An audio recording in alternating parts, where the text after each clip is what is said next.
Good morning. माझं नाव विद्या Sainath थेंगील.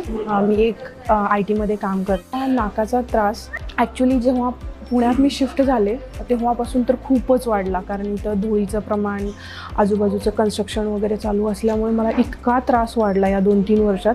Unbearable त्रास असल्यामुळे मग मी खूप बऱ्याच डॉक्टरांना दाखवलं.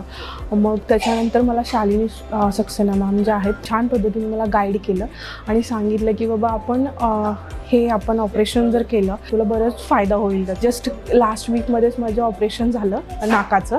जे मला अगोदर श्वास घ्यायला वगैरे त्रास व्हायचा किंवा धुळीचा, धुराचा, किंवा जरा मी क्लायमेट चेंज झालं सडन वगैरे, जे मला सायनसचा इश्यू होता त्याचा बराच फरक पडला आणि इतकं मला आता बेटर फील होतं आहे. म्हणजे एवढ्या वर्षाच्या वयात जेवढे मी हॉस्पिटल बघितले त्यातलं सगळ्यात बेस्ट आणि एक्सलंट हॉस्पिटल कुठलं असेल तर आदित्य बिर्ला. इथलं क्लीनलीनेस, इथले जे नर्सेस, आपल्या घरातल्यांसारखं केअर घेणारं हॉस्पिटल मी फर्स्ट टाईम पाहिलं एवढं. आणि स्पेशली मला शालिनी मॅमना खूप खूप खूप मनापासून त्यांचे म्हणजे असं आभार मानायचं आहे की त्यांनी मला इतका जो मोठा त्रास होत होता त्यातून माझी म्हणजे सुटका केल्यासारखी केली त्यांनी. So thank you so much ma'am.